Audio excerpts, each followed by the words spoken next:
My name's Caroline. I'm a journalist. I've got a two-part question here. Does Islam propagate acts of forgiveness?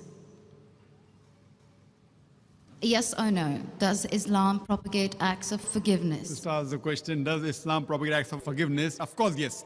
And every chapter, every surah of the glorious Quran begins with the formula, Bismillah ar-Rahman ar-Rahim. In the name of Allah, most gracious, most merciful.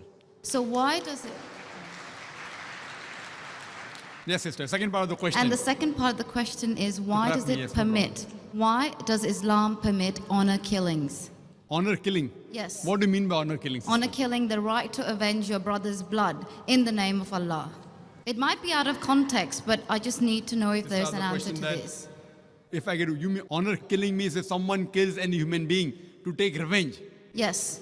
That's what you mean. Yes, because I've read a few books, and a lot of the times people have said that they are allowed to kill their brother or to kill somebody else because their brother has been killed by another human being. This was also a good question, that if Islam propagates act of forgiveness, why does it permit honor killing? Yes. Why does it permit? That's a very good question.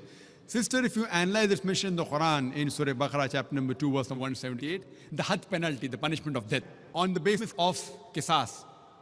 And Allah also says in the Quran, in Surah Maida, chapter number 5, verse number 32, if anyone kills any other human being, whether it be Muslim or non-Muslim, unless it be for murder or for creating mischief in the land, it is as though he has killed the whole of humanity. So as a general rule, if any human being kills any other human being, it is as though he has killed the whole of humanity, except under two circumstances. Unless it is for murder or for creating mischief in the land. Now, there are two exceptions where Islam gives permission where you can kill any other human being. Number one is, if that person has committed murder, which comes in your scope of question, honor killing. Number two is if he is creating fasad, corruption in this land. Again, this is not compulsory. If someone kills someone, it's not compulsory he has to be killed. Islam also says that if the relatives of the person who has been killed, if they take blood money, if they forgive the killer, that person who has killed can be forgiven. But under normal circumstances, if he's killed someone and if I want death on that, because for death, again the punishment is death. Like as it's mentioned earlier in the early scriptures, even in the Bible, an eye for an eye and a tooth for a tooth, it keeps on continuing. Here what we realize, that suppose I know of a human being who's killing other people, innocent human being. If I don't kill him, he will keep on killing other human beings.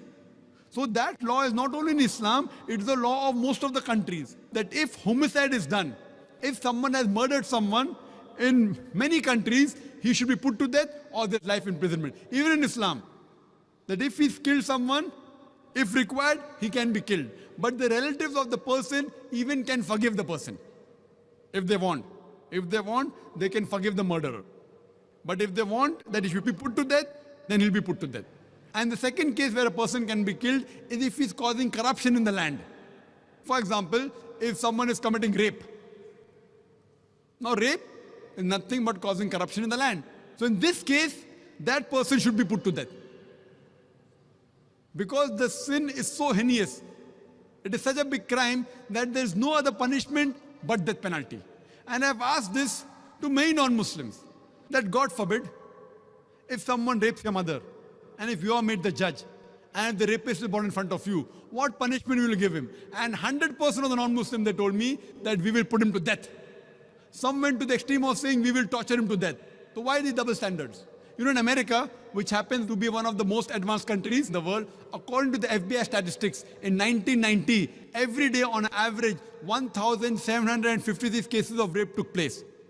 According to 1996 statistics, US Department of Justice, every day 2,713 cases of rape took place. 1990, 1,756. 1996, 2,713. Maybe the Americans got more bold. That means every 32 seconds, one rape is taking place in America. We are here in this auditorium for the past about 3 hours. Already more than 300 rapes may have taken place in America.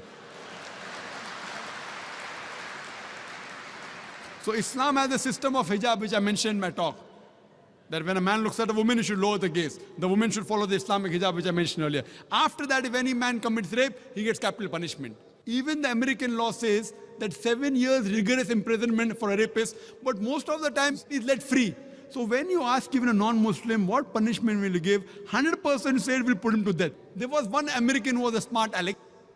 In America, he told me, Brother ذاكر, first I will give him 5 years rigorous imprisonment. I told him, do you know, according to the States of America, out of those that commit rape, after they imprison and after they're let free, more than 95% commit rape again. So if you want your daughter and your mother to be raped again, you're most welcome. I don't want that. So he said, if that's the case, in the first time itself, put him to death. So in such cases, where there's corruption of land like rape, etc., Islam gives permission, death penalty can even be given for that case. Hope that answers the question, sister. Yes,